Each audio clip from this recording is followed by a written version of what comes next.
Welcome to the combined Boulder and Denver Java users groups. We appreciate you coming out tonight.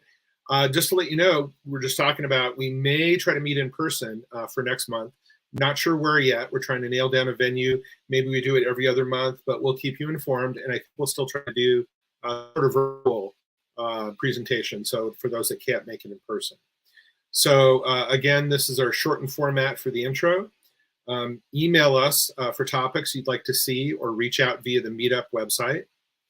I want to give a big thank you to Mike Zuedo. He's no longer with the Java users group. He's moved away to Washington, but so many years of service to the DJUG as a part of the board. And I just want to say, you know, if you're listening, Mike, thank you. And if you're not, well, thank you anyway. You were great, and I appreciate all you did. And Zeddy has stepped up to do what he used to do in addition to her other roles for the door prizes. A big thank you to IntelliJ, to Agile Learner, which gives away a subscription, for the BJUG. Zeddy, again, will handle the drawings. Thanks to Matt Rabel, who is our speaker wrangler and does hosting duties. Thanks to Okta, which pays for the hosting. And I'd like to go ahead and bring up Chris Woina, from the Boulder Java users group. I don't know if I said your name right. Thank you, Chris. Do you want to say a few words? Hi, thanks very much. Just always exciting to be with everybody, virtually at least. Hopefully we'll get back to in-person meetings. I know many of you actually belong to both of these groups and would attend based on convenience. So we'll see how that goes in the future. I wanted to also mention that next Monday night, we're going to reactivate the Colorado Kubernetes group. I know that's a very large meetup that kind of went on hold due to COVID. So we'll be co-meeting with the DevOps group at Rule 4 in Boulder, Colorado. Rule 4 is a great place, and that's really, really nice catered food. So if you're willing to make a drive, be sure to come up for that and help us to kind of re-kick that off. You can find that in the meetup group pages. Thanks, Greg. Awesome. Thank you, Chris. So tonight's speaker is Vaughn Vernon, and you can find him at Vaughn Vernon on Twitter. And we thank Vaughn for joining us while he's on vacation. This is the first day of his vacation. So thank you for doing this. Tonight's topic is reactive domain-driven design made explicit. So without further ado, let's go ahead and bring up Vaughn. And again, thank you for doing this tonight. Yeah, great. Thank you. I guess, I don't remember, maybe it could have been as far back as 2 years ago or maybe a year and a half that I just sent a proposal to speak. And I don't know, I think things were still pretty difficult. So I finally, I think Matt and I figured out a date for me to speak, and then found out that my son wanted to go to the Bricklink Lego conference in Chantilly, Virginia. So we're out here, out east near DC right now. So yeah, it's nice to be here, and I don't mind taking some time to present during vacation. So thanks for having me. Thanks for your patience on getting this coordinated then. And I guess this is where gold bricking is a really good thing, right? The Lego conference. Oh yeah. That was fun. So anyway, should I go ahead with the main material? Yeah. Let's go ahead and get started. Thank you, Vaughn. Okay, absolutely. All right. So my screen is shared, I think, right? So this is a tool that my little company has developed. We're called Kalele is our company name. And we've got this little tool called Domo Robato. And what Domo Robato does is it provides visual modeling, probably modeling in areas where you're maybe you haven't done a lot of this kind of thing, maybe you have, but it supports virtual event storming. And we support a big picture storming model type and a design level storming model type. And from the design level, sorry, I'm using my notebook, and the trackpad is a little new to me. And we support context maps, DDD context maps, so you can go directly from a design level storming session into rendering bounded context with context mapping relationships between them. And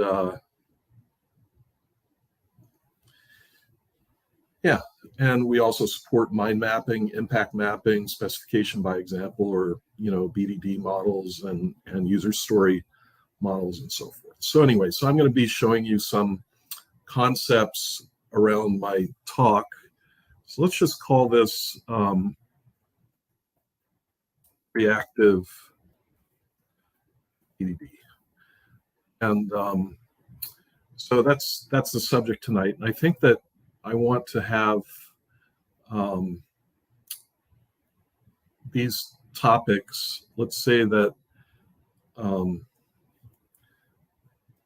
way things are. So the way things are, what does that mean? Well, it's the way that a lot of people develop software these days contemporarily, and have been for a long time. And then I want to discuss, like, maybe how it used to be.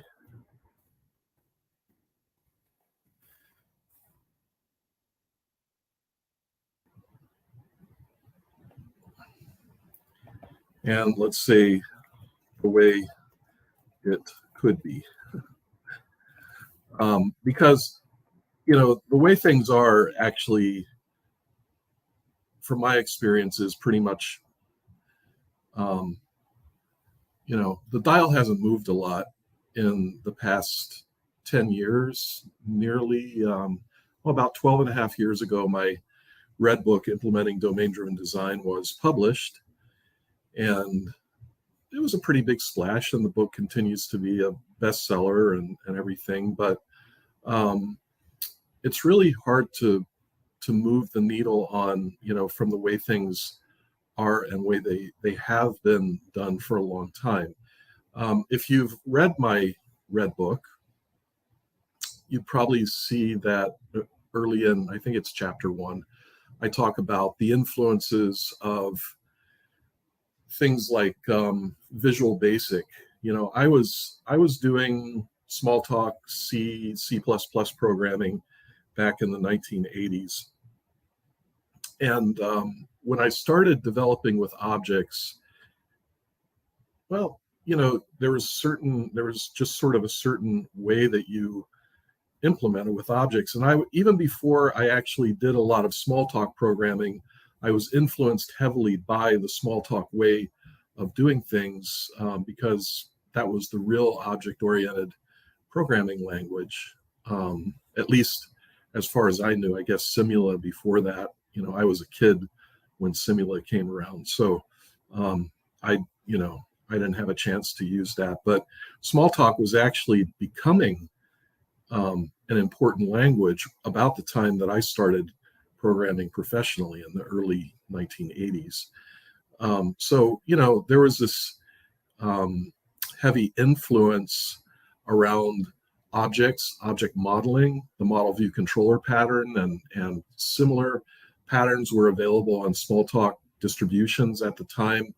There was Digitalk Smalltalk, which is the one that I used, and they had it was like what did they call it?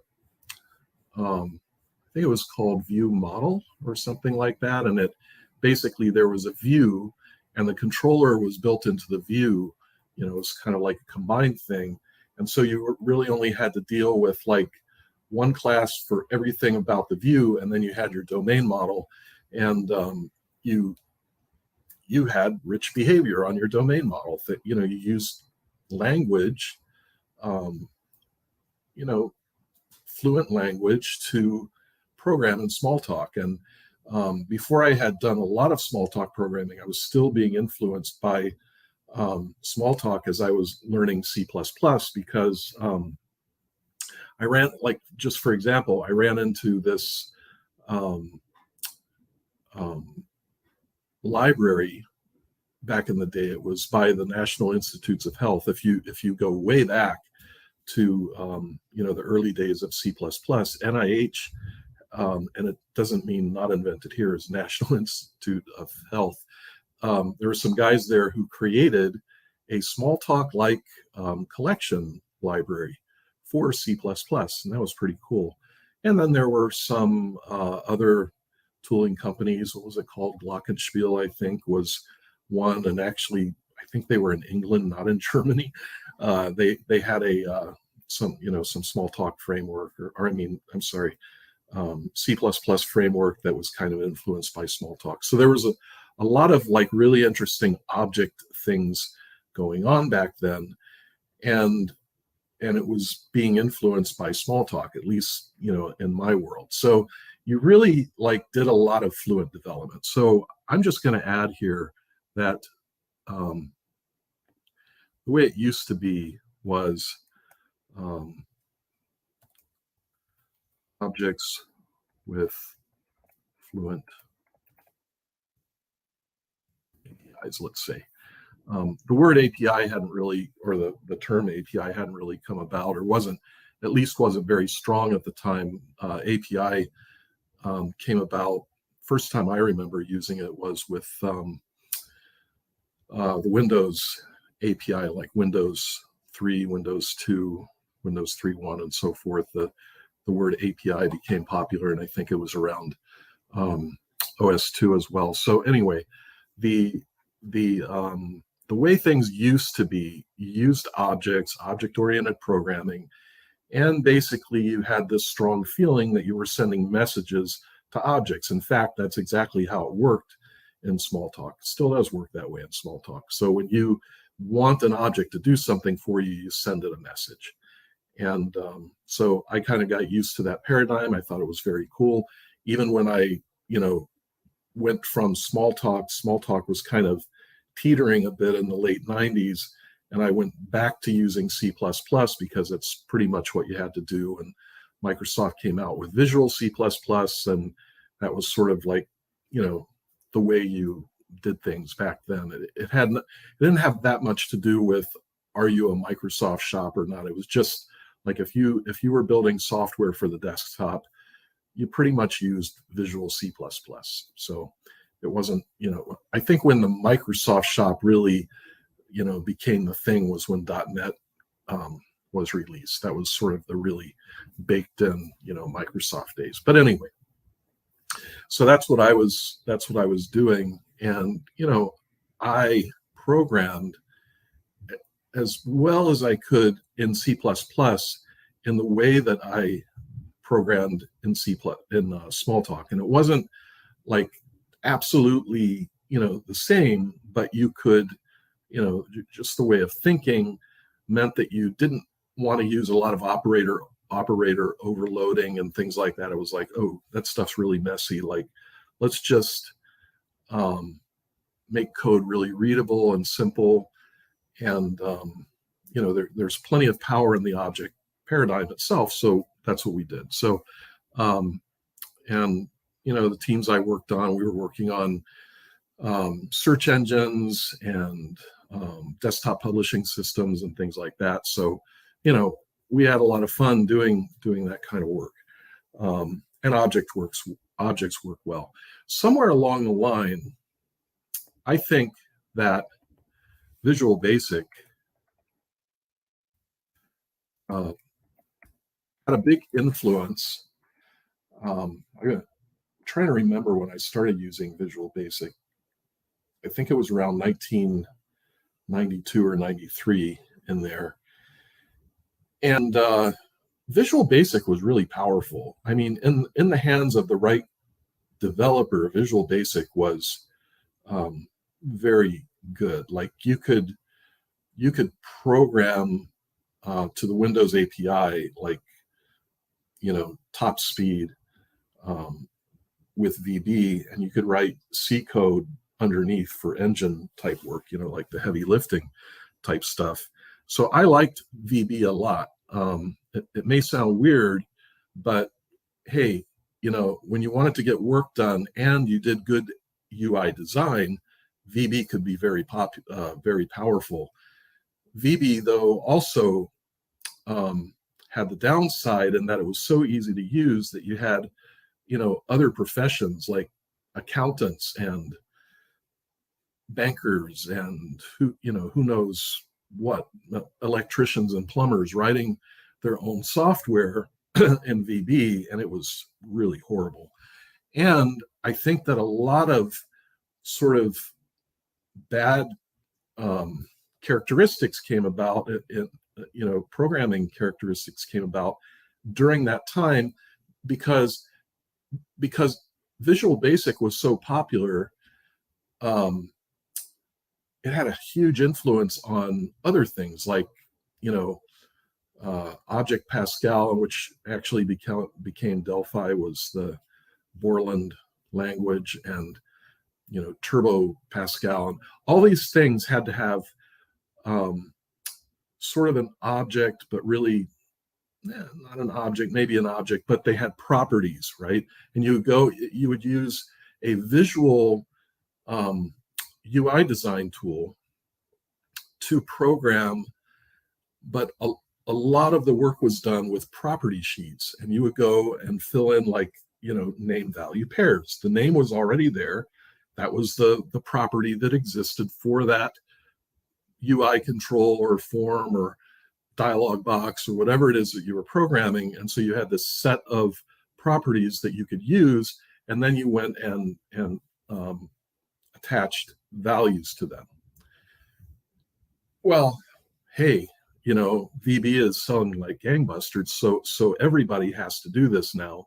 So everybody did do that, and lo and behold, what was it? I don't know, 96, 97, that Java showed up. And I remember I was using Java before Swing even existed. There was AWT, right? What was it called? Widget something. Anyway, active widget. Anyway, and so that was kind of a joke. But then Spring shows up, and what has to happen? They have to make Spring, work kind of like Visual Basic, because everybody has to have a Visual Basic tool. And this was only, this Java, came into existence, and I think maybe Swing was available by 98, was it, or 99? I can't remember for sure. And so it wasn't that lagging that far behind the popularity of Visual Basic, and so they had to come up with property sheets. But instead of having objects that just had these property names on them, Java decided to come up with the bean specification, and the bean specification had getters and setters, right? So now all your objects have these sort of property things, but not really. They were attributes, fronted by these getters and setters. And when I saw those, I was like, man, it was like VB, only really bad. It was like, well, who had this idea anyway? And honestly, it was very disappointing to me. And I called that out in my red book.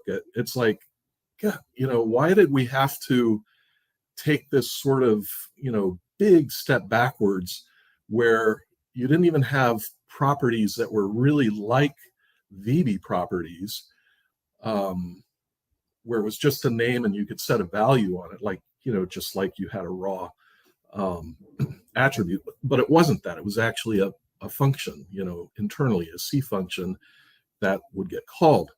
But anyway, and as you know, C#, when it came along, properties were introduced pretty soon, right? I don't know if they were in the first version of C#, but it happened relatively early. And I have felt for a long time that Java just like, it sort of started out with someone, James Gosling, I think, was really, really into small talk programming in the day.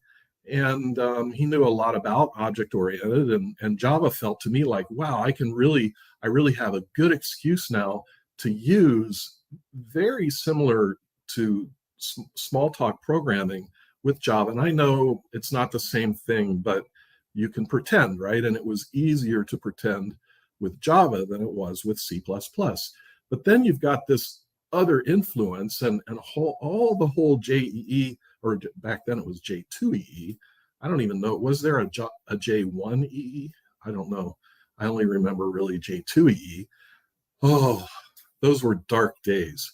And, I guess I'm probably stepping on people's toes right now, but I'm not. And look, I also had to use J2EE.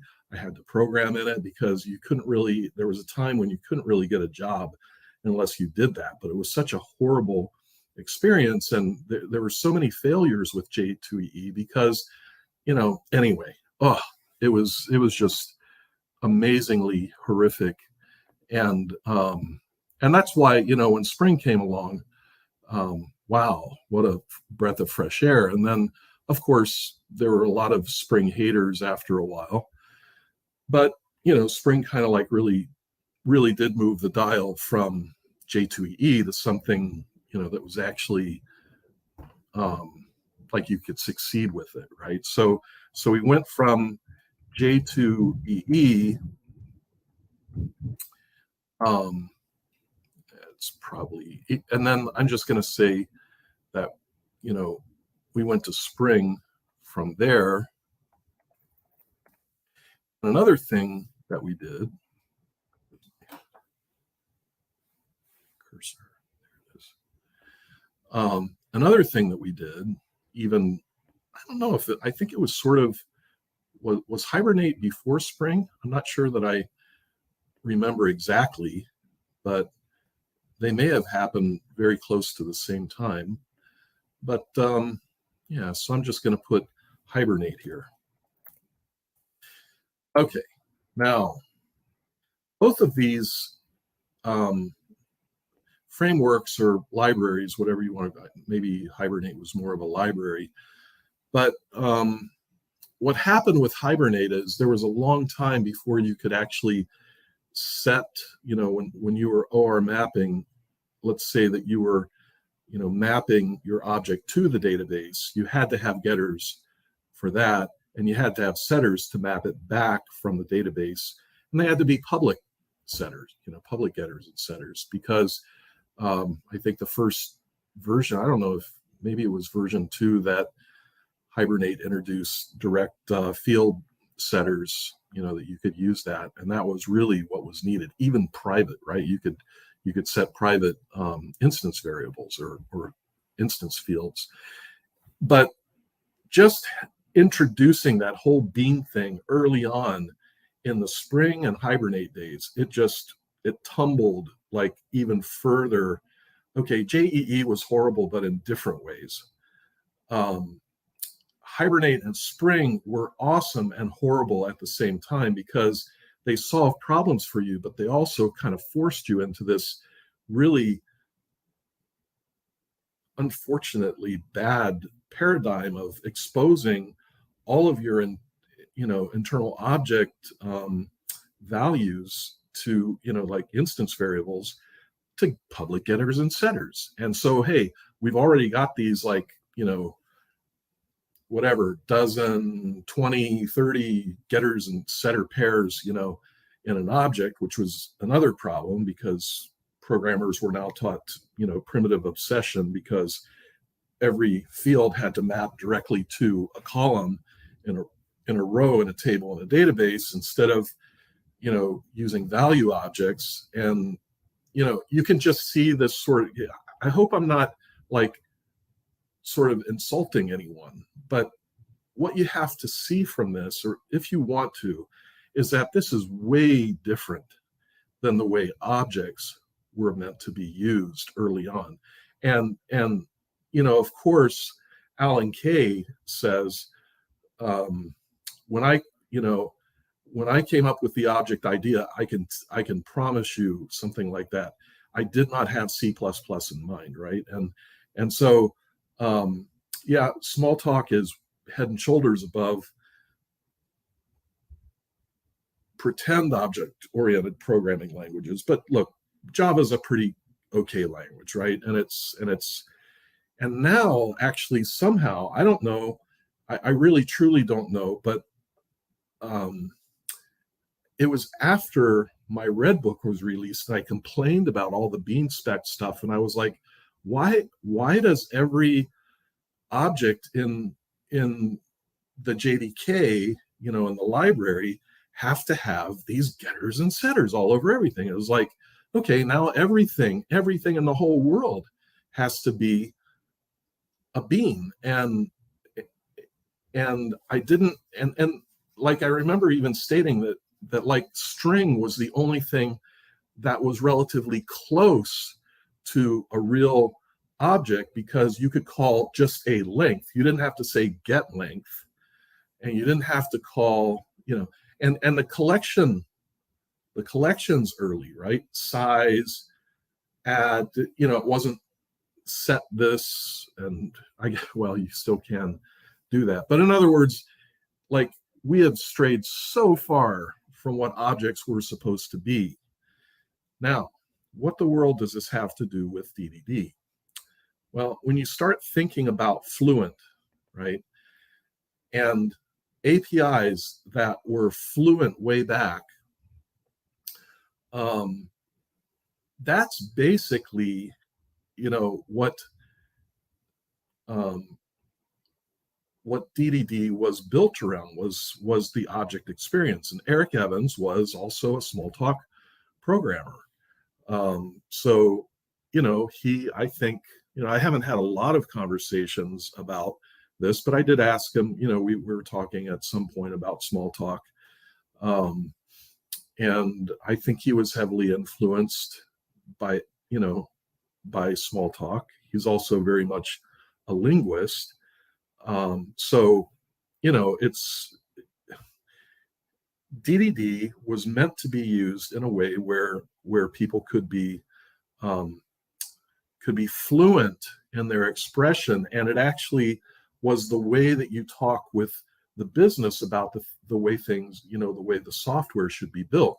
And for example, like, you never have a conversation with a business person and say, well, I'm going to set the first name, and I'm going to set the middle initial, and I'm going to set the last name, and I'm going to set the salutation, I'm going to set the whatever, right? And like, you just don't do that.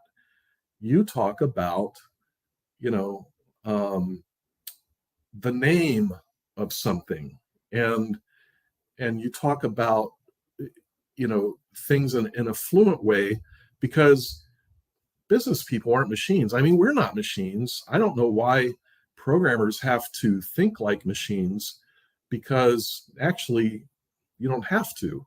So the way it could be is, sort of closer to the way it used to be. And this is with objects that have fluent APIs. Let's just say APIs. I mean, I don't necessarily call it APIs, but so actually, let me just change it. Let me call it what I would call it: behavior, right? And I think I would rename this too, because APIs weren't really part of this. Objects had behavior.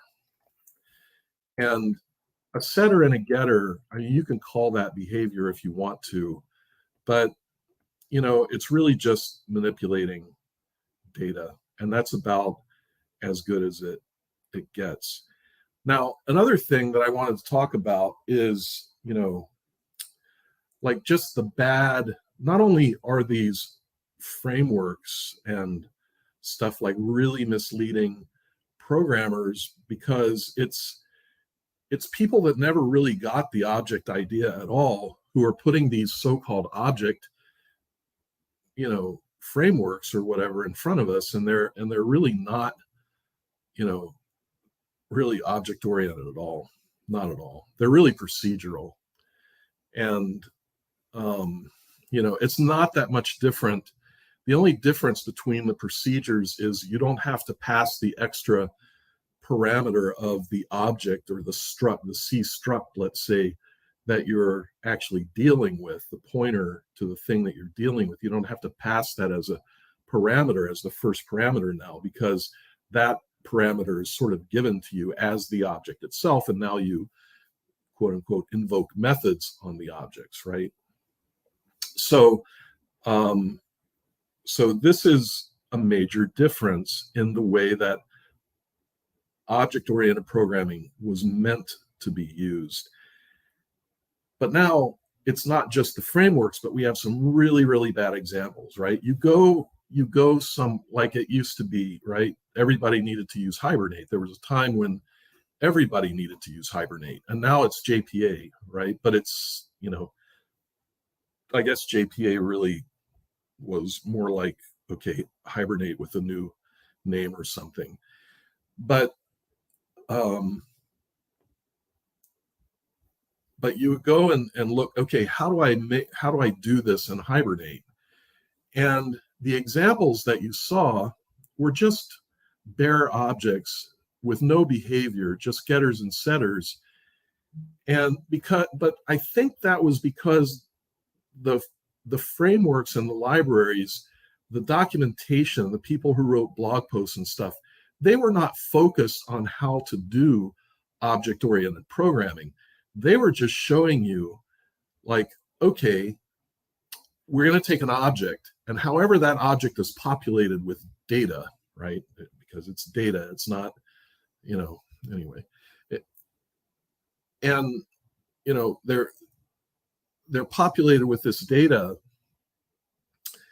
and then we can, like, insert it into the database and read it back from the database and then update it and put it back in the database.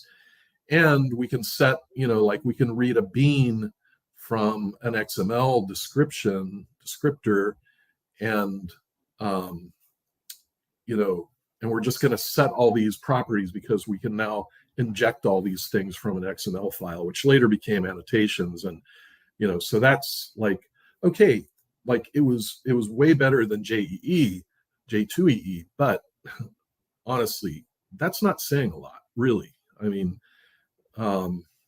so how do we get back to this, the way it could be? Well, you start using fluent language and you use domain-driven design, the ideas behind domain-driven design. And so, BDD, let's say, and I have to say too, like, DDD isn't meant to be used everywhere. So sometimes CRUD is the best way to do things, but CRUD is not the best way to do everything, okay? And especially when you're dealing with complexity, you really want to use either fluent behavioral objects with rich behavior, or you want to use functional programming. And let me tell you, like, getters and setters make no sense at all in functional programming. So if you just want to unlearn, anemic data objects, I refuse to even call it anemic domain model. It's just anemic data model, right? That's what it's just, it's anemia in objects and data model. They're one and the same. So, so if you want to break that habit, learn some functional programming, because the functions themselves are expressive, or can be, and you're not going to be able to set data. I mean, you can do that, I guess, but it's going to look just really incredibly stupid, to do that, to just have, like, because setting, you don't even set things, because when you call a function, you send in one or more parameters to the function, you get back a different value, or maybe the same value. But the point is, you're not mutating something that already exists. You are creating something new from something that already existed. And, big hint to this is in DDD, we have value objects. And value objects are essentially functional programming with objects. There's side effect free behavior in value objects. That means the object is immutable, and anything that you do with the object cannot cause side effects or have any effects on the state of the value objects, right? Now, this is a tactical modeling tool. It's DDD tactical modeling tool, and there's a lot more to DDD than just the pure programming part of it. In fact, the really important things about DDD is the bounded context. And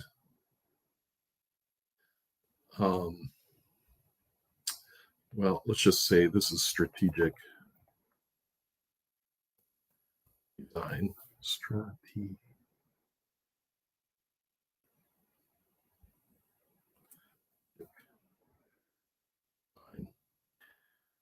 And under here you have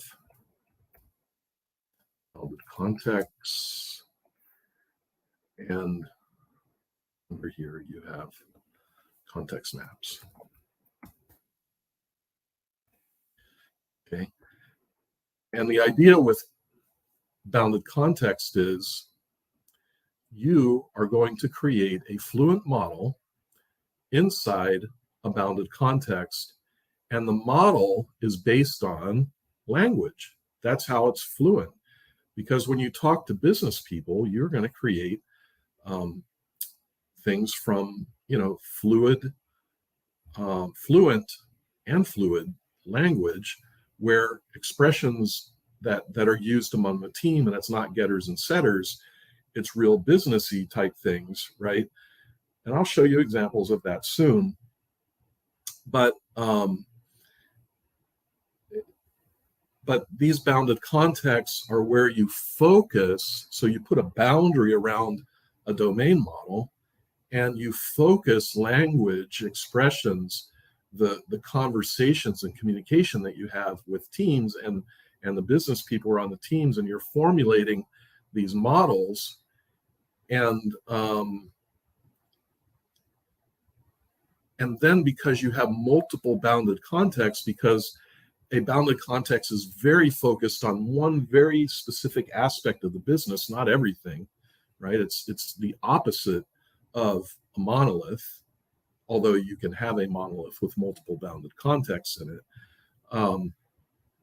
But because of these bounded contexts, there are going to be many more of them, or several more of them at least, than maybe we normally would think of having, because we're not focused on the big ball of mud monolith where everything's just jammed into one place, but we're purposely separating business concepts, one from another. And then because you have all these different bounded contexts, you need to map them together. They have to integrate.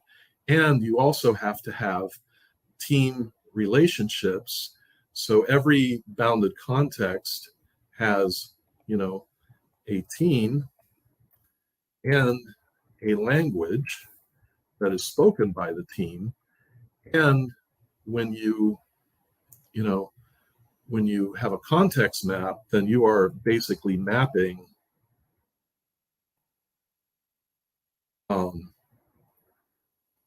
one bounded context to another. We're just writing a note before to one of my developers, who I'm proud to say is in Ukraine.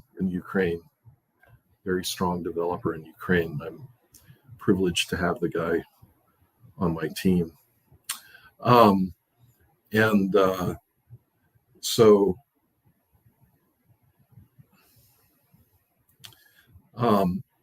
you're mapping between the team and their language and your team and your bounded context, right? And this oftentimes requires a translation. So this is where language is translated to language, right? So the integration part, and you know, it's not mysterious because you very often integrate with something that isn't part of your application or subsystem or whatever it is you're working on. And maybe the way that the kind of information that you're getting doesn't really belong to the language that you're using. Oftentimes what teams will do is they'll just map it, you know, the way that it is. They'll just say, well, you know, let's just bring, in essence, that foreign language into our model and we'll treat it as foreign. That's called the conformist relationship. In a context map, context mapping patterns, one of the patterns is called conformist. And this is where you conform to an upstream model and you take on that language as part of your language. Well, that's why things get so messy, because, you know, the language parts in that kind of a relationship are fractured. Where, you know, DDD also provides another context mapping pattern called anti-corruption layer. And this is where you're purposely reading an upstream model and translating it so that it fits the data that you're using and so forth. You may reshape it for some reason. And you're probably, if you're using anti-corruption layer, you're going to translate that upstream model to your model so that it conforms to your model instead of you conforming to their model. It takes effort, but I think that's easy to imagine. And that's one of the hallmarks of DDD, is keeping language separated.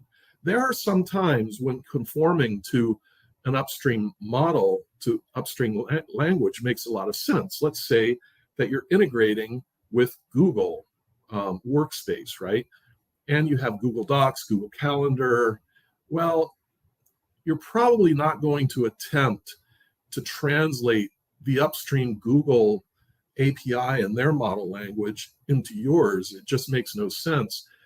But what you're probably going to do is put some facade around it so that when your applications use it, it's going to look to the outside of your context as if you have your own concepts, but internally you are conforming to the upstream, because that's just, you know, it wouldn't make sense to translate that. But, you know, there are other times when you absolutely want to translate, and it would actually be, you know, a bad decision not to.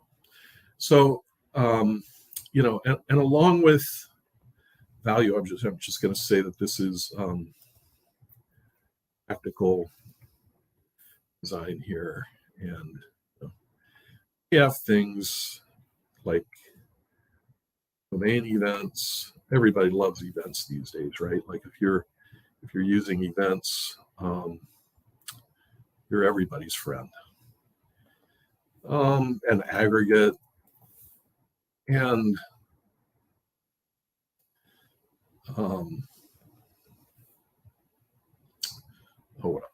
value object, of course, right? So these are some of the programming tools that we use, but the purpose of these is, so that when you're working on a bounded context on the domain model of it, you have very fine control over the model that you're working with. And domain events are very, very important.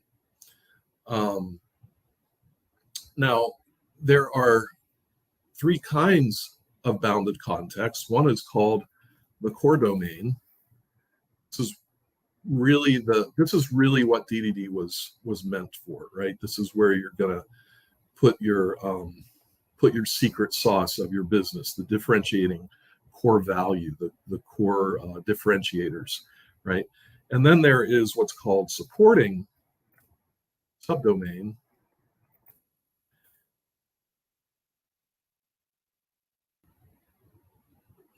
And then there's generic subdomain. Oops. And so one thing that you'll notice is that DDD is not only important for the distinguishing aspects and determining what should be core, right? But it's also important to determine what shouldn't be core. And so you'll have to sometimes create some domain models that support, or some kind of software that supports the core, but it's not something that you want to invest heavily in. And also a generic subdomain, this is where you're probably going to go out and like license something or subscribe to something. A generic subdomain might be very, very complex. Like a generic subdomain could be the modules in SAP, or whatever kind of ERP system that your business uses. So it's very complex, but it's not your core, and it doesn't differentiate you. So you're probably going to go buy or license this. A generic subdomain could also be quite simple. It could be something that you download from the internet. In between these two is a supporting subdomain, and you can't really like go somewhere and buy a supporting subdomain, because it's very much about your business and things that are unique to your business, but again, they're not differentiating. So you're not going to invest heavily in those. Okay, so you can still, primarily what you're going to do is use domain events. Oops. My trackpad. My Mac battery started expanding about a year ago, and it got so bad that when I would type, it would rock back and forth because the battery was swelling toward the bottom and bulging out.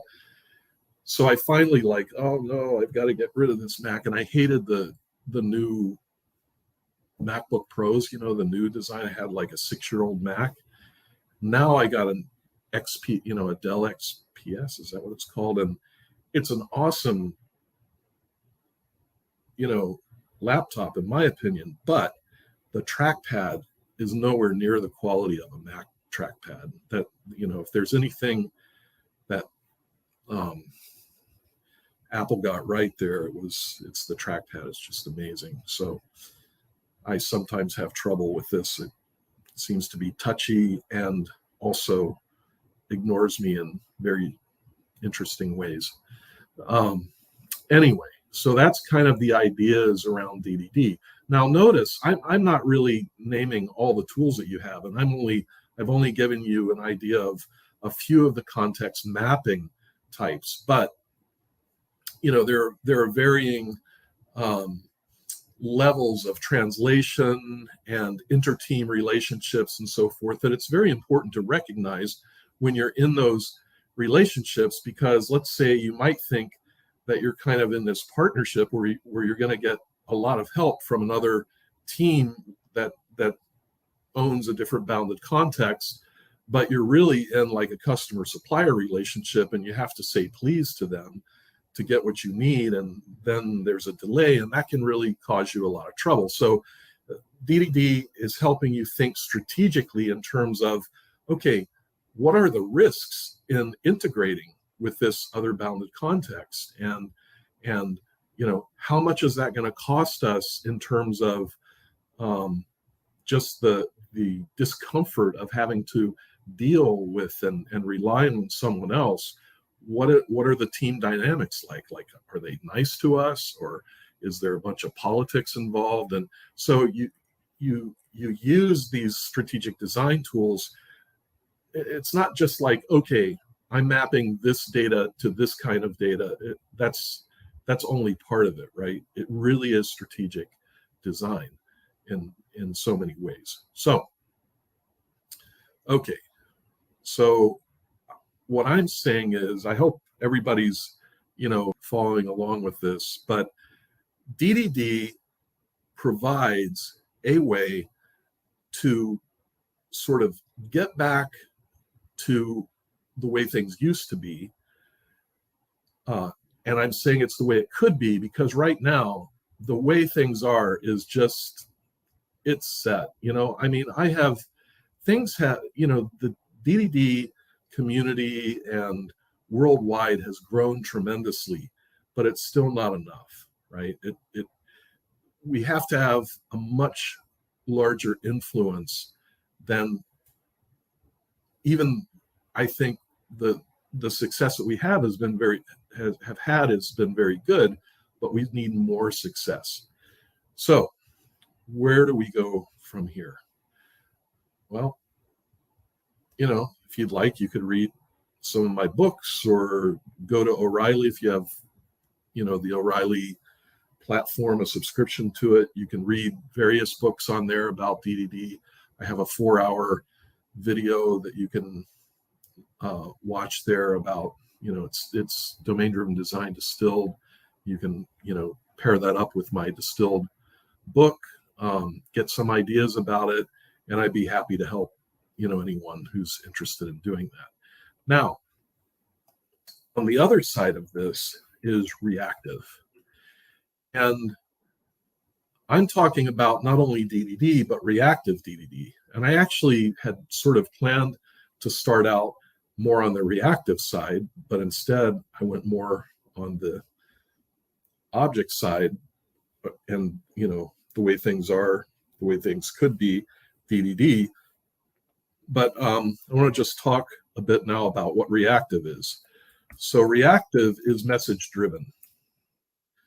So you remember I said that when you did small talk programming, or if you still do small talk programming, you are programming by messages. And Alan Kay, the inventor of small talk, and the person who coined the term object-oriented programming, even though Simula was like objects before small talk was, the word wasn't there, but he was influenced by Simula and some other Lisp, I think, too. Anyway, but message driven. So when you think of objects and you think I'm invoking a method on an object, pretend that you're not really invoking a method on the object. Because if you were using Smalltalk, a real object-oriented programming language, you would be sending a message to an object, and it would go through a dispatch where, you send the message, and internally the Smalltalk environment resolves, does this object understand this message? If it does, it dispatches onto a method. So that's the word method is still in object-oriented programming, but the method is the handler of the message, right? So in reactive, the bottom line is everything is message driven. Okay. And it's, even though Smalltalk was initially at least not message driven from, like an async or a concurrent or parallel kind, multi-threaded, because, hey, it was really hard to get your hands on machines that could do that back then, if not impossible, back in, like 1970. It was still message driven. Reactive, though, has this sort of connotation that that it is async, right? That when you send a message, that message is being sent from one thread into some sort of a queue or whatever, whatever the delivery mechanism is. A separate thread or a thread that becomes available will take that message from the delivery mechanism and dispatch it, very similar to the way Smalltalk did, except that it's async, not synchronous. It doesn't block, right? Well, when you are message driven, it gives you these three other characteristics or properties of reactive that are, possible to support. So when you are reactive, you're message driven, and the message driven makes it possible to be responsive. So message driven actually drives the responsiveness. And another thing that you are is elastic. And you're like, well, why do I need to be message driven and async to be elastic? Well, if you start undergoing heavy load in your some subsystem, you can scale out dynamically. And here's why it's important to be message driven, because let's say that you have multiple nodes in some kind of a cluster or grid or whatever, and this grid or cluster expands dynamically. When the message is initially sent, it may be targeted at a node, like, there's a resolution through a hash ring or something like that represents all the nodes on your cluster, and that message may be destined for a node that by the time it reaches there, that object that was going to receive that message is no longer on that node. It's on a different node now. And whether this delivery fails and it's retried to the new node, that's fine. Or it could be that the node that it was sent to says, oh, I no longer have that. Let me forward that to the other node. That's why message driven is so important. Try that with a method invocation, right?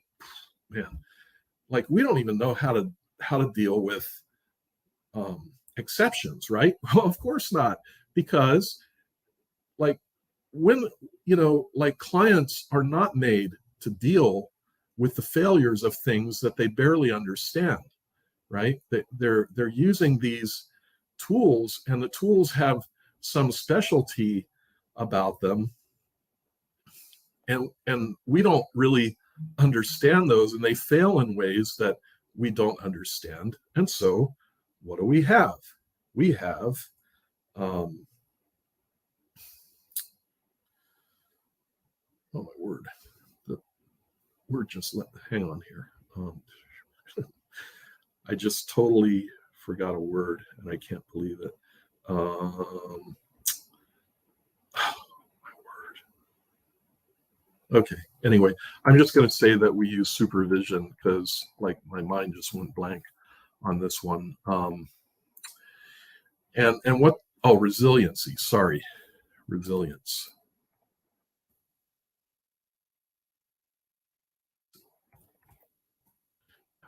Which basically means supervision, right? So this is where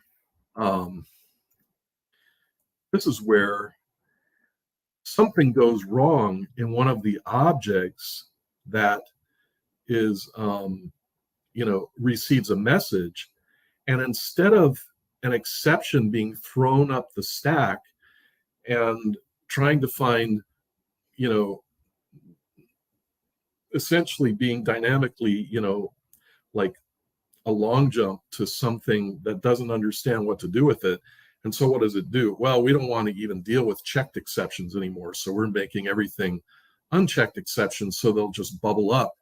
And the only component brave enough to deal with this is still totally frightened of it. And that's generally like a controller or something at the UI level, right? And it's just going to print some silly message like, that didn't work, try again later, because nobody knows how to deal with it. But when you're message driven, you reify an exception into a message, and that message is sent to a supervisor, and it is a supervisor who knows how to deal with the failures that that kind of object can have.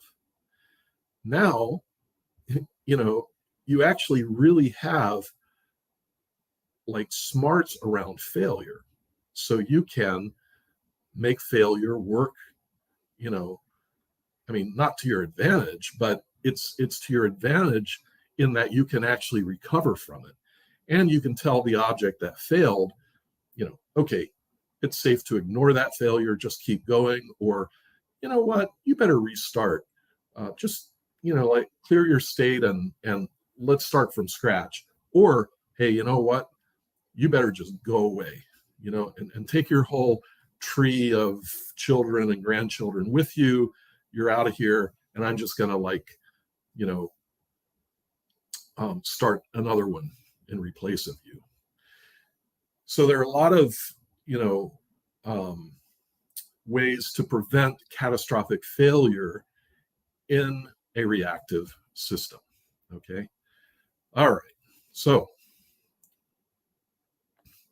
just want to show you quickly what event storming is like, because what I'm going to do, oh man, look at that. Okay, I can't even get to my toolbar. I'm zoomed up here so high. I'm just going to have to wait. Okay. That's not going to work. Oh no. Okay, let me see if I can do something here. Zoom. It's not going to do anything. Oh, there we go. I hope everybody can see this. This is called event storming. I mean, some people argue, no, this isn't really event storming because it's not, in person and with everybody, like putting sticky notes on a wall with it on a sheet of paper or whatever. But the point is that we're modeling in this way. I'm just going to show you very briefly how this works.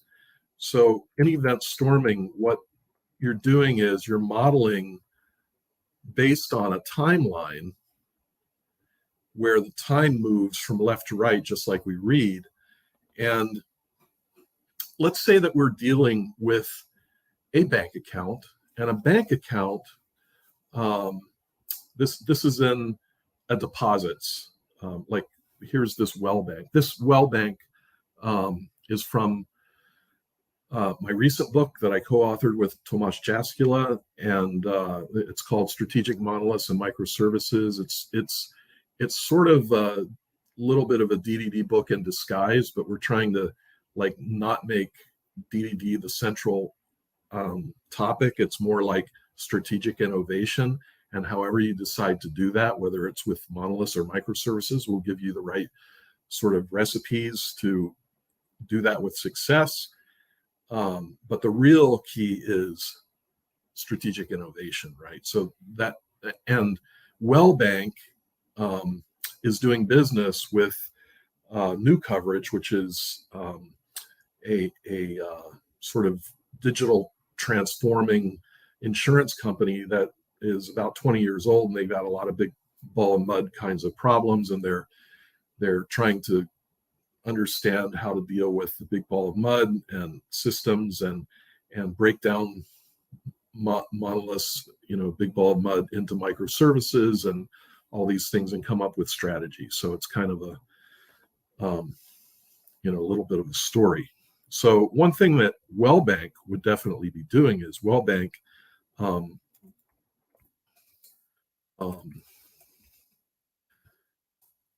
wants accounts to open, right? So when a user in some role, like let's just say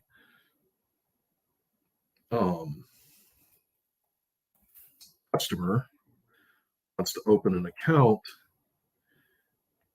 the account is opened. And after the account is opened, the account is financed. And this means that you're putting some kind of cash in, to have a above zero average or balance on your account.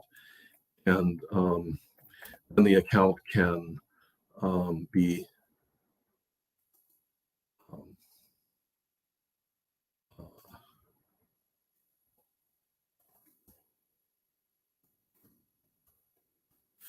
credited with cash and so forth, right? Now, what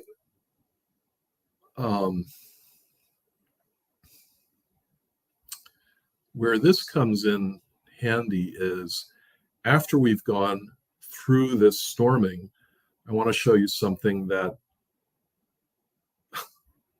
hang on, you weren't supposed to do that. I literally closed my,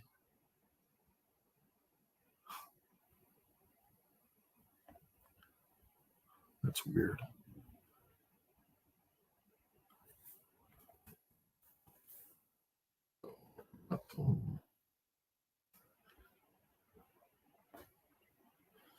Okay, well, hey, look, okay. Wasn't a total loss. Let me just do something here.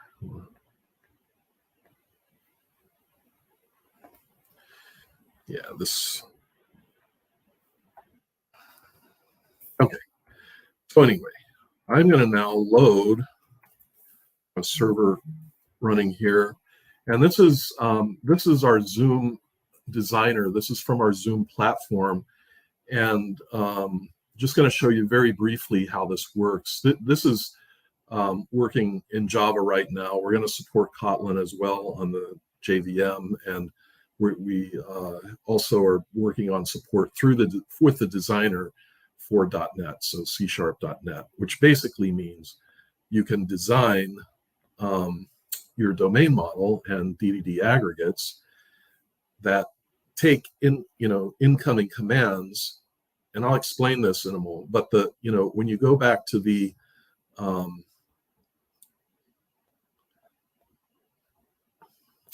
to event storming, you also have these elements called commands, and so you can send a command called open account, right? The customer can send that, and the outcome of that is that the account is opened, and here's an entity that's called account, right? So now basically I'm looking here, and I'm sort of right about, I guess, an hour. Is that true? I guess so. So maybe not so over time, but the idea is that come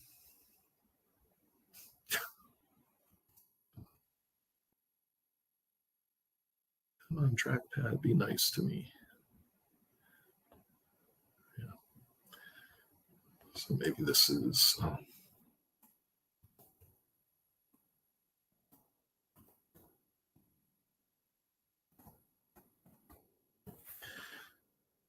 okay. So you can deposit a check, and you'll get a check credit, a credit to your account for a check. We've got to find a way to minimize this mini map so it doesn't take up so much space here.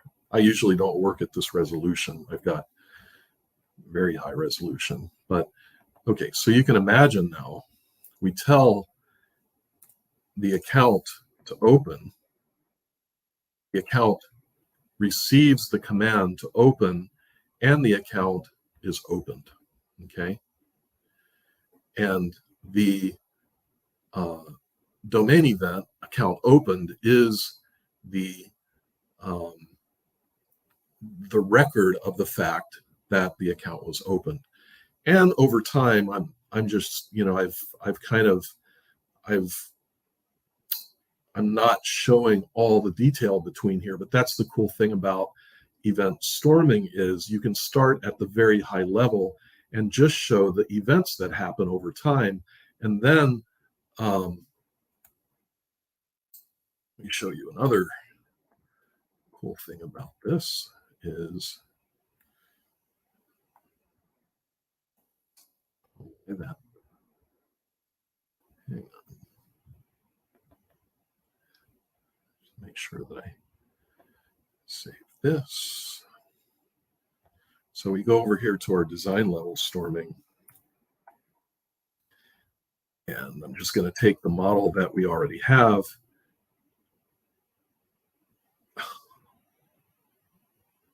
Oh. I'm going to put that into a subdomain. Okay. Not sure what happened there, but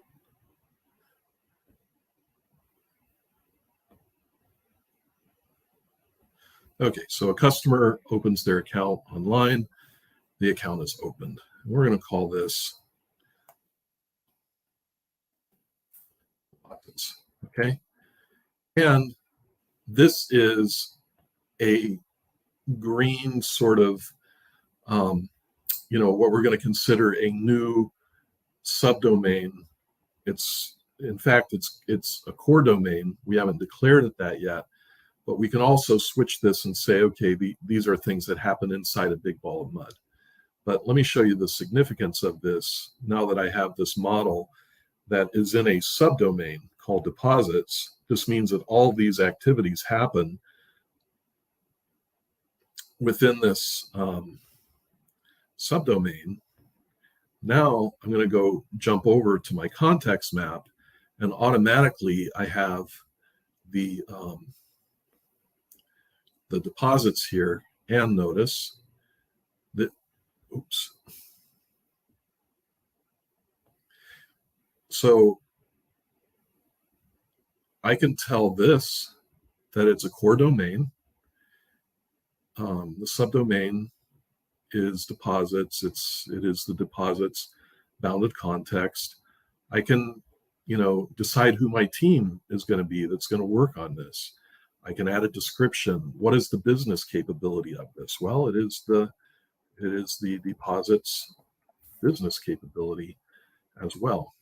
Okay, and notice that we've got our little topo architecture here, where we know the incoming commands, the entities and entities and services, and the outgoing events, right? So I know what those are now. And let's just say that this is the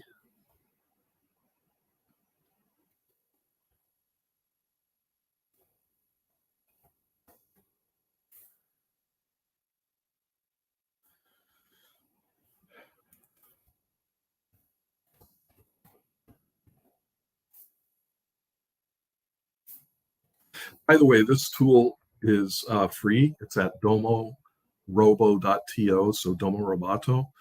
It is a free tool that you can register for. You can share models and collaborate live, you know, yeah, a few options and so forth. And so if you're familiar with any online drawing tools, this is more than a drawing tool. We're not just drawing, it's intelligent, right? It understands the ideas behind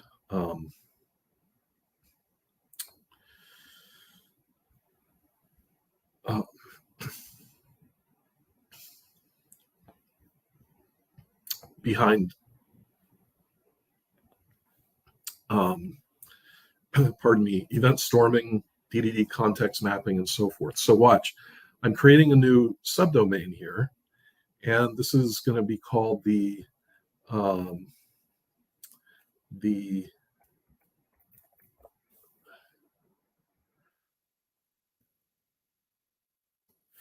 financial exchange. And what we're going to do is when we receive, like, for example, that cash, just going to add a event here before this. Okay.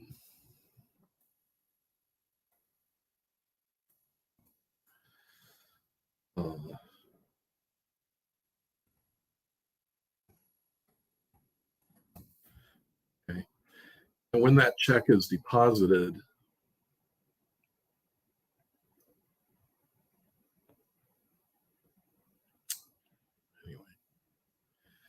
when that check is deposited, it's going to,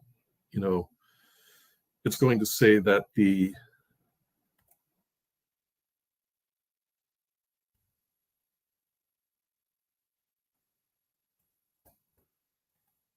cleared, right? Check cleared. And because the check cleared, let's see,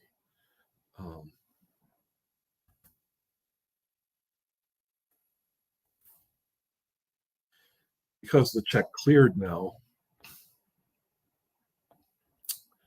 we're going to go back here and look, we have our financial exchange. And what we're going to show is that this deposits is downstream.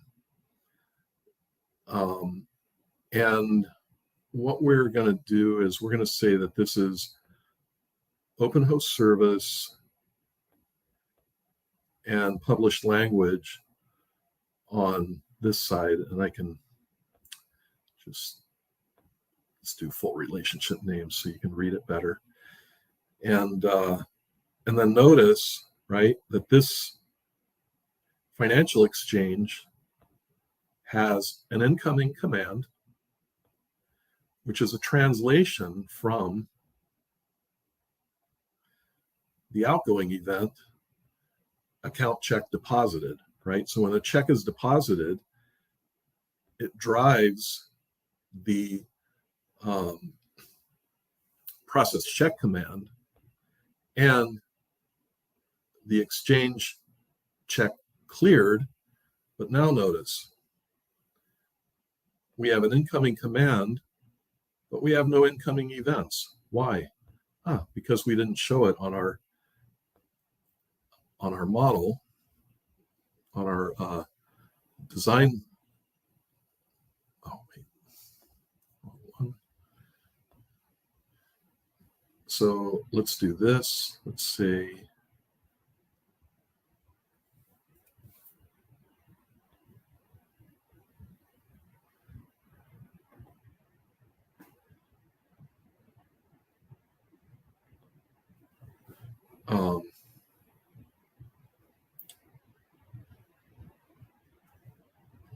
let's see. Oh, credit check. Now notice that this is showing flow, right? So this account check deposited is, in essence, it's causing this process check in the financial exchange context.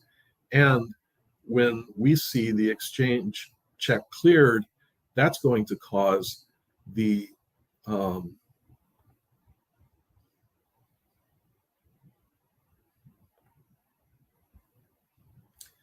that's going to cause this command to the entity, and this entity again is the account, and the account is going to just, trackpad is driving me nuts. So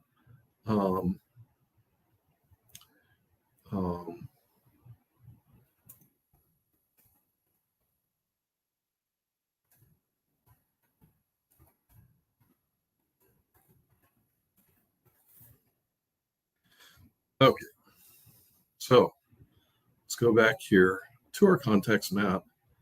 Now notice we have an incoming event, exchange check cleared, and that's going to get translated to credit with check, which is dispatched to the account, and the account now has 5 different events outgoing.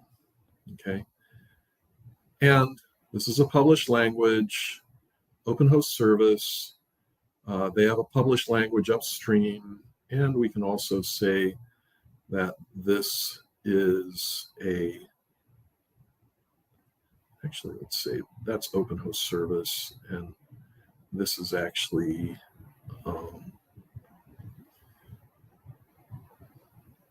we're the customer. Okay, so we're a downstream customer with an upstream supplier that has a published language and an open host service. So we're actually responsible for sending the command up to the financial exchange because they're upstream. They don't know anything about deposits. Okay. Right. And we can call this supporting. I mean, it might be, that to someone, it might be actually a core domain, but to us, it's supporting, right? This is drawn in the context of deposits. Okay, so now what I want to show you is from all of these commands, the account entity, and the events that I was showing you before, we can use those same commands and the account, and what we can do is design our domain model, just filling out some forms, and we even have our API here, post, patch. We store our events as our published language in a schema registry, and those are available for consumption by other contexts and so forth, right? And we select our persistence type, so we can use event sourcing, an event sourcing journal type database. We're going to use CQRS. We're going to project events into views, the read model views, right? And just for experimentation, we're using in-memory databases, but you can use any number of databases that we support, so forth. You choose your deployment, regular jar default, which is jar, Docker, Kubernetes, so forth. You choose your clustering. Okay, we want a minimum of 3 cluster nodes, let's say 7. Actually, this is just to get us started because the cluster is elastic. It grows and shrinks dynamically, which is controlled through Kubernetes. And then finally, we can generate our domain and download it as a zip file. Okay. So we have a zip file, but let me take you quickly to, this was pre-generated, so I'm not lying to you, it really worked. I could show you the zip file, but yeah, we're about pretty close to an hour and a half here. What I want to show you is that the protocol for the account is an interface, right? We'll call this a protocol. Object protocols came about through, the idea was through Smalltalk and other object-oriented languages. So you speak a protocol, an object speaks a protocol, understands a protocol, so you can find it, you can open your account, and we have a factory method here that actually creates the actors. So Zoom is based on actors, but this particular actor is stored in a grid. It's in a clustered grid, so it will be pinned to one place in a cluster, one place as in one node, and so it has a very specific address. As you can see, we assign it an address, and that address will have a very specific distribution, within a grid, And when you send in a message, the message will be delivered to that address on the specific grid node. And so after you open the account, as the very first thing, we're assigning it an account number. Then you can finance. Hey, Vaughn. Yes. I just see your Zoom designer screen. Are you trying to show something else? Oh yeah, sorry. Let me see. I thought I shared my whole screen. Let me do that again. Let me see here. Share.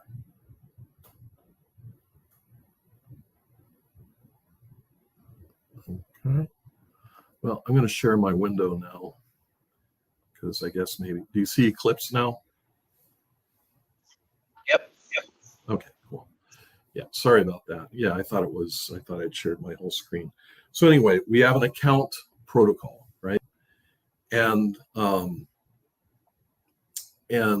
account can be opened, and we have a factory method on the account protocol or account interface to, first open the account with a unique account number. So this account is open. Now, all this code is generated, okay? It's generated when I just download it, it's all generated. And then, right, so we can finance, we can credit with cash, we can deposit a check. Once that check is cleared through the financial exchange, right, then we credit the account with that the check that was deposited. So it's just sitting in a pending transaction. And once it's credited, then that pending transaction is finalized. We can debit with cash. We can debit by writing a check, right? And then we get to the actual implementation. And this is the account entity, which is an actor, okay? The event sourced base class is a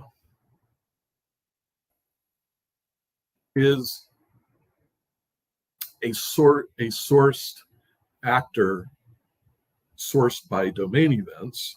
And if we go to the sourced, you can see that it's an entity actor, and the entity actor is an actor, right? And an entity actor knows how to restore itself from storage, from persistence. The sourced is the really, like this is the heavy lifting part of the SDK. So it's in our grid, the lattice grid, Zoom lattice.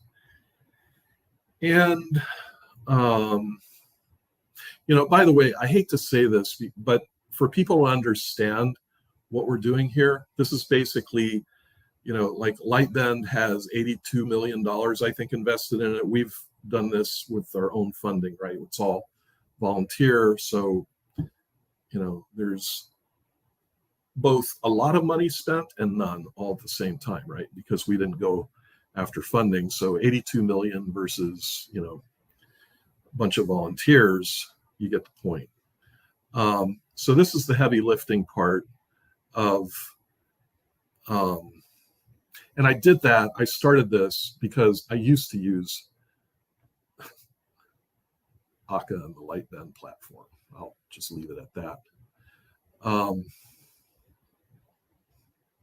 Anyway, so here what we're doing is we are an event sourced model, okay? We're an account entity, so we understand the account protocol. And this little static mapping here is just for to map, when an event happens in an event source model, event source entity, for example, you have to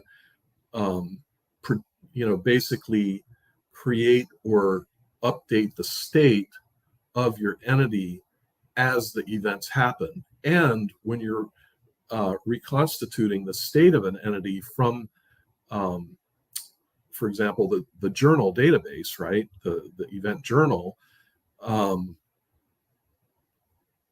we, you have to dispatch those events back on to the entity so that it will bring the state back up to, you know, where it should be at its current state, its current version.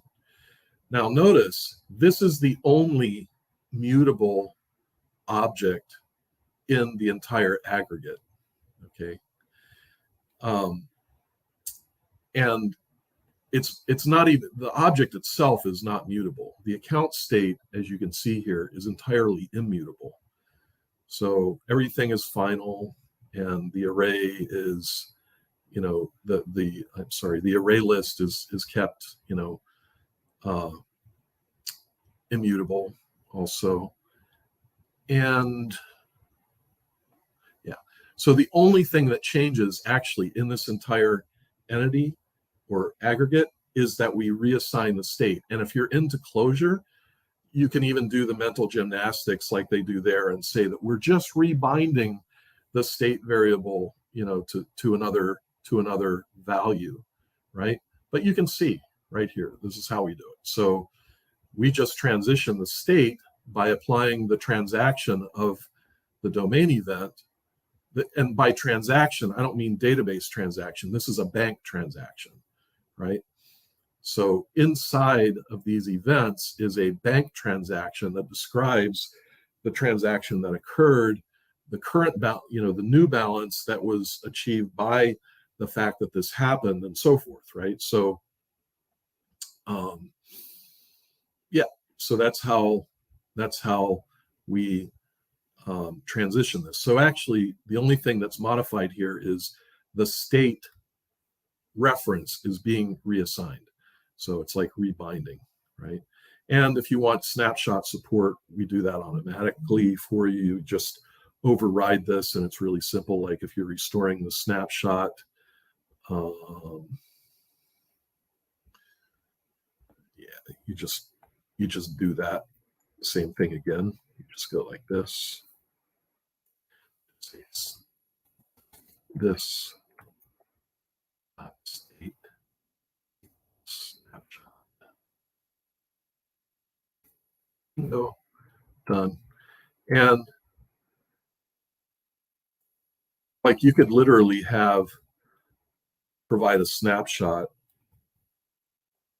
at every transition, right, of the state. Now notice, I want you to see this because let's take this, you know, maybe the simplest one. Where are we here? Okay, so when you open the account, we're just making sure that, come on. We're just making sure that we have, you know, like, okay, it has the account has not already been opened, so it's expected to be uninitialized. And if this, you know, ends up not checking out, the maybe state will have a state present. And I'm just making this very readable. I'm not trying to do anything fancy with the functor here or, you know, the monad of this, but by mapping it or whatever. But anyway, so now notice apply.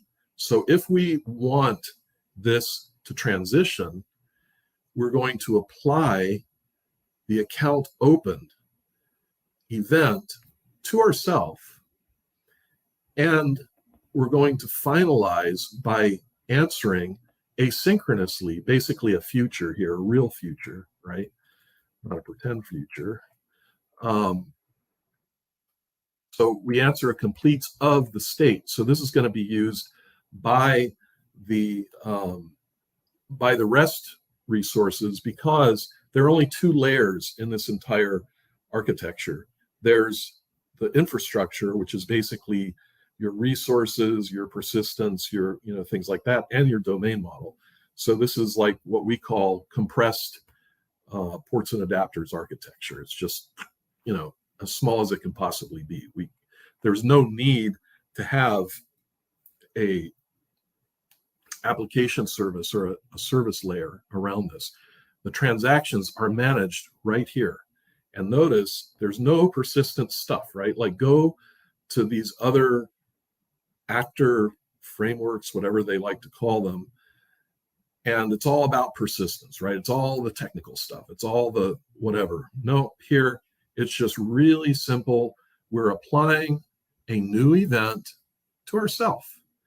In the background here, this event is persisted to our journal asynchronously, right? Everything is async, reactive, right? Concurrent, parallel, however many threads you had, that's how this is happening, right? And here, so when you open, you don't actually have a transaction. You're just opening the account, and it can't already be open. It still has to be uninitialized. But when you're financing the account, notice that you're creating this cash credit transaction, and the cash credit transaction is for the finance credit, and we send in a state, and I'll show you here some pretty cool stuff. Now, you're like, okay, but where did all the fluency go on? Well, here it is. This is part of it, right? Cash credit transaction from a code, a transaction code, an amount, and a balance. Wait a minute, how does that work? Okay, so what we do here in this method is we take the transaction code and the amount of cash that was deposited or being deposited and the balance. And what we do is we, first of all, we figure out what are the banking charges that are necessary for this kind of transaction. So we have a charge that's modeled, and like if it's the credit or cash deposit, we have a charge specifically for that. This is all configurable. Again, I'm going kind of like far into this, but it's just something that we can configure. I have them hard coded here, but you can see that bank charges, are handled dynamically for each kind of transaction. And then we calculate tax. Now, did you know that in some countries, and I don't even know, maybe some banks even in this country, but I think mostly in countries outside, banks outside the United States, that tax, they can actually be charged tax for every single transaction.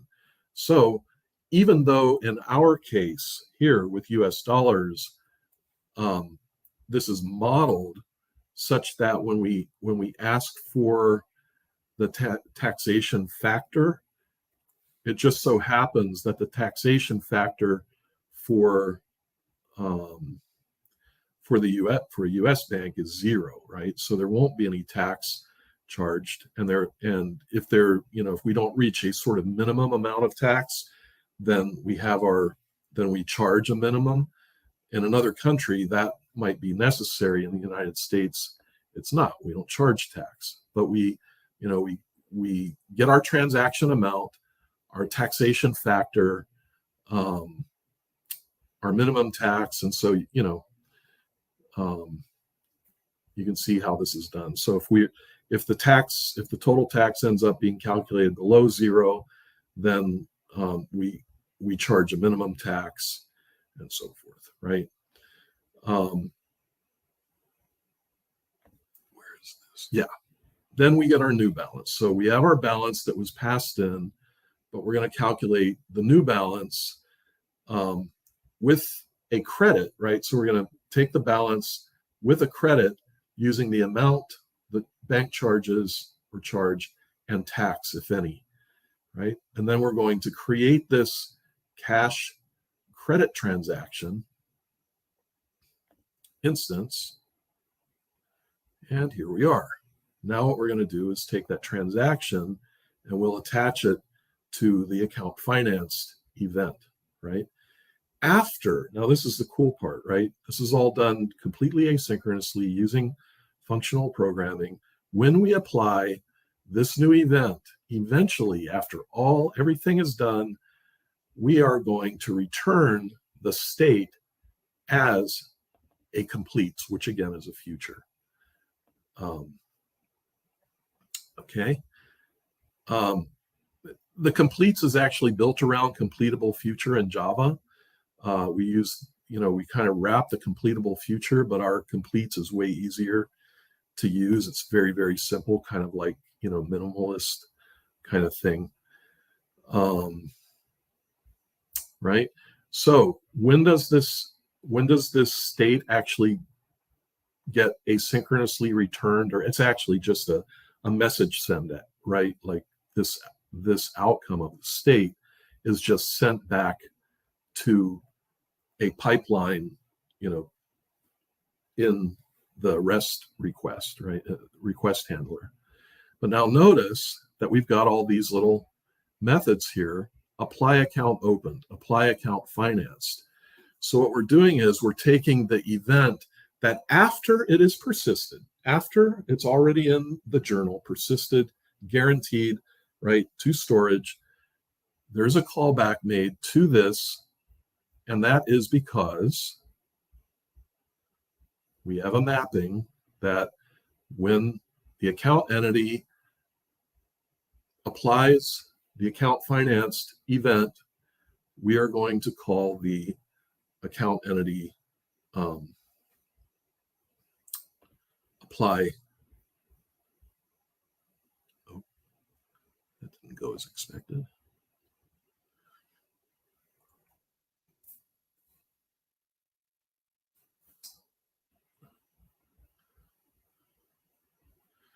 Yeah. So anyway, this is where we transition our state. So it's after this state is transitioned or rebound, right, from the finance event and transaction, that this future, this completes, is returned. Okay, it's returned out of here. Okay, so really, really simple to use. No technology anywhere. Of course, it's all technology, but it's like not in your face persistence, in your face, message buses, in your face. It just works, right? And of course, if there are errors, problems, whatever, if the supervisor kicks in because there's an exception reified as a message, then we recover from that as well, right? So this is what I'm talking about when I say, yeah, we need to get back to, so the future is back to the past, right? This is where we can have fluent behavior. We actually model objects. We create fluent models. And look, most of the time I hide my constructors. There's nothing less fluent than New Balance, right? Well, New Balance, unless you like those running shoes or something. But in other words, right, the factory methods, and they don't say factory on them, right? It's nice and expressive. And you might say, oh, you're just copycatting Java. Oh, you mean the new Java that I've been doing this for ages? And maybe my red book reached somebody's eyes and they said, hey, yeah, why is everything a Java bean? I don't know. I'd like to think that maybe I helped influence that. So anyway, yeah, this is what I'm really talking about, right? And if you go and look at all around the internet and you go shopping for DDD examples, oh my goodness. Oh, you're going to find the absolute worst examples available. It's not even as the old time, my dad would say, 87 years old now. It's not even a 50-second cousin to DDD, right? It's so horrible. And this is like this may not be totally accurate for the way every bank works, but it is based on real bank business, right? Real deposits.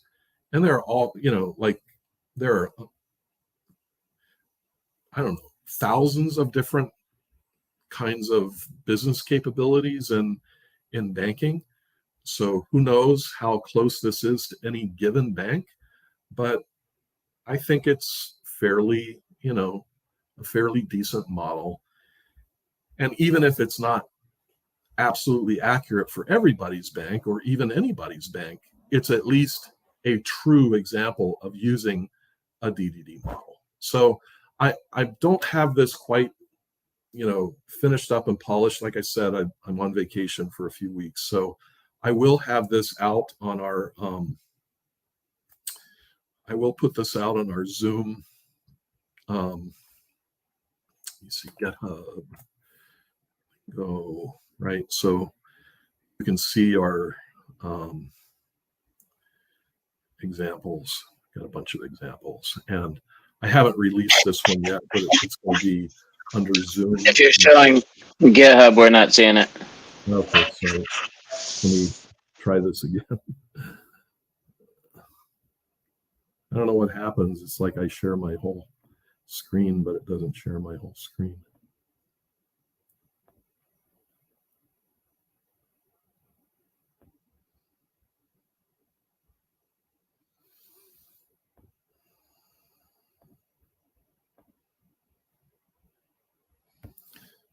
Yeah, so you can find this at github.com/vlingo.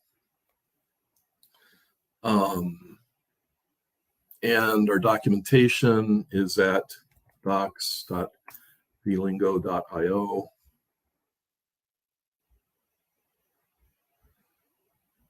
Right.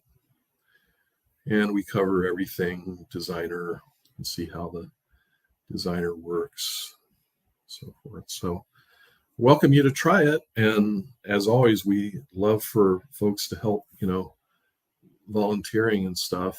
And I don't know, I guess maybe at last I was going to have a shameless plug for my latest book, besides the DVD books. I think I did already kind of tell you about, where is that? Yeah, so Domo Robato, you can just go to domorobo.to. If you have a hard time finding it, our